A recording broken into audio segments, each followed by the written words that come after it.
What is up, everybody? Let's get this show on the road. So there we go. Hope everybody's doing great. Today I'm going to talk about something that came up in yesterday's stream, and then also came up today, which is the I basically how do you fight procrastination? And the first thing that we all need to realize is that procrastination is about confidence and lack of confidence. I don't want to say it's a trait of all writers, but let me tell you that it's a common theme in conversations about writing. And I haven't seen if you've seen this, but there's this like super fun sort of meme from Miyazaki Mai, who is this brilliant film writer that does this Japanese movies beautifully written and drawn. And I mean, the guy is like 70, and he has had, I'd say like all of his movies are wild successes. They are beautiful pieces of art, excellently written, and you still see like him struggling and procrastinating like crazy because he thinks his work is crap, and you're like, okay, so it's not just me. So anyway, so memes aside, so procrastination is about confidence. Okay, so to overcome procrastination, basically there are two things you can do.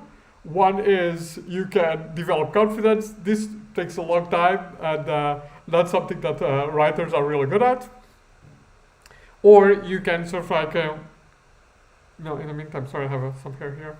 In the meantime, it's, you can sort of use techniques to work around procrastination induced by lack of confidence, okay?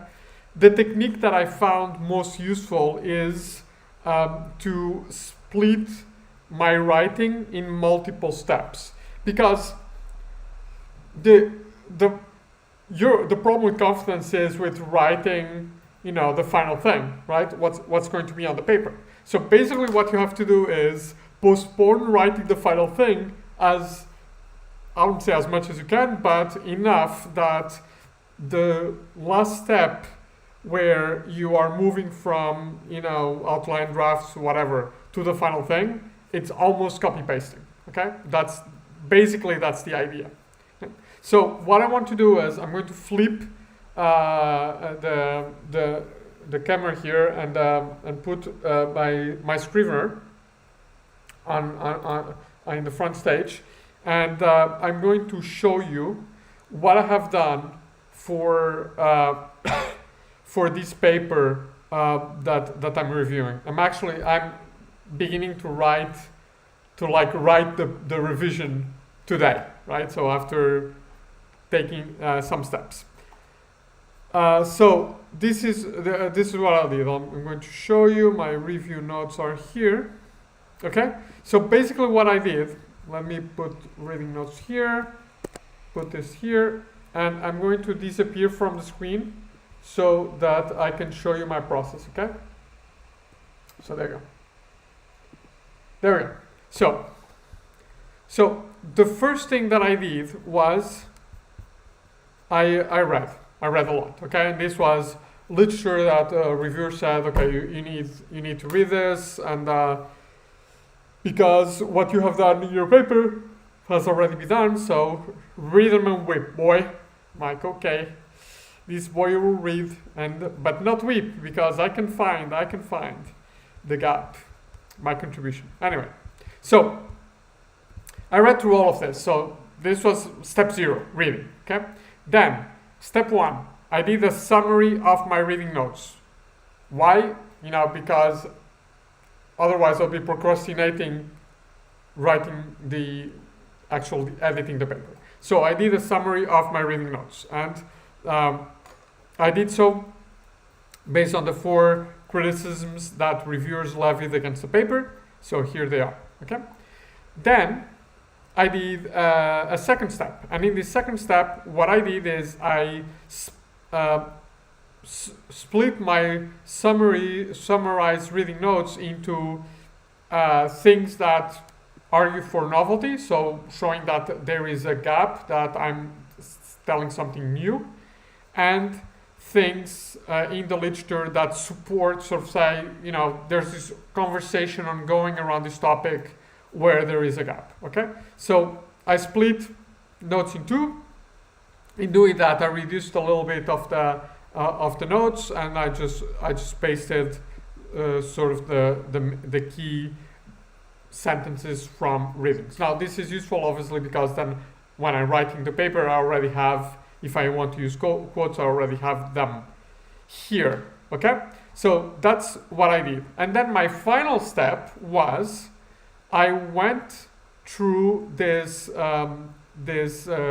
super tight notes, and I highlighted in red the important ones. Okay, so I'm almost ready to write, but because I really felt a little bit discouraged by these reviews, I took one extra step, and in this extra step showed me how important it is to do this, to go little by little from reading to rewriting the paper, because when you're not a genius, like I'm not a genius, you need time and opportunity to think, and this is what I did.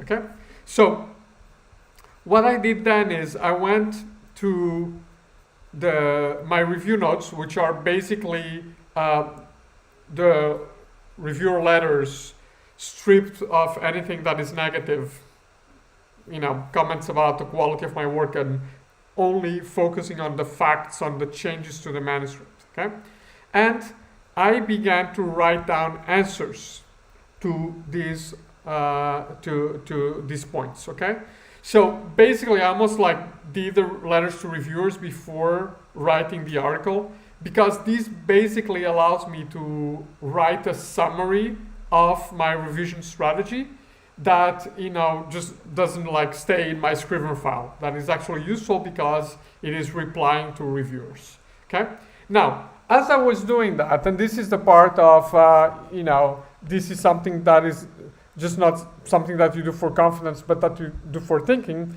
I realized that I was being that basically I sort of lay the trap for myself, or fell into a trap that the reviews laid for me, which was, the reviews basically all say you are arguing about an effect of training on retention or development on retention, and that has been researched by the literature. Okay, but then I realized, wait, the problem of my paper is not retention. The problem of my paper is performance management. So I was going down this rabbit hole on, doing an entirely theoretical contribution based on retention, when my paper, my data are all actually about performance management, right? So it's the problem that I'm trying to address in my paper is, how do you improve performance knowing that improving performance hinders retention? And the reviewers were telling me that we already know that training people, so the development that improves performance, helps retention. I'm like, no man, it's in volunteer organization, it's the opposite. So I'm actually, so that doesn't mean that all of my work before was crap. No, it was actually pretty good, because basically now what I have, and I'll show you here, is that, where is it? So I'll put the camera on and we'll discuss. I think it's just easier. So basically what I'm saying is that there is this paradox, this tension between performance and retention in volunteers, but that the self-development cycle that I use to address this paradox actually helps us understand the relationship between training and retention in business organizations, because it shows how leaders can use development to improve retention. Okay, and this is a third mechanism that links training to retention in business organizations. The other two are that training improves career chances, so this increases retention, and training establishes some sense of obligation from employees, so that this improves retention. And my view is that training leads to mastery, okay? And because employees want mastery of specific skills, then this improves retention. So there's a third path, okay? So it was super important that I took all these steps, because notice that only in the last step did I realize that I was being sort of like led into a little bit of a trap. And maybe when I went back to the paper, I would find out about this, but this allowed me to think through this at a very high level of abstraction that allows me to set up a really nice and really neat review strategy for the paper. And now, it's just easy, smooth writing. I already know what to do. I believe in what I'm going to write. I know where to find quotes for my for I'm going to write in the theory section, discussion section. So I'm confident in, and if I'm confident, if we're confident, there's no procrastination. Okay, so that's the idea.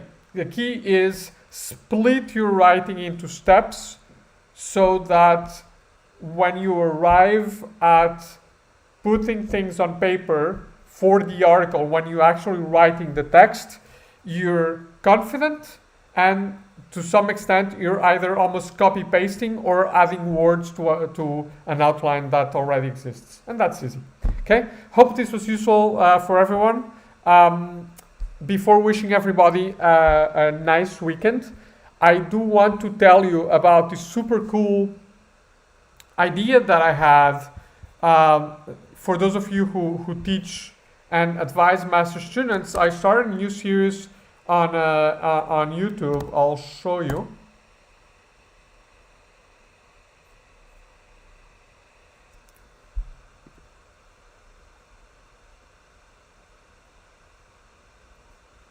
Which is called Master's Thesis Magic. And basically what I'm doing here is I'm using magic games. So I'm playing magic with my Genki decks, and I'm using that to teach students about how to do a master's thesis. Okay, so I hope you enjoy that. I hope you find it useful, and goodbye everybody, have a nice weekend.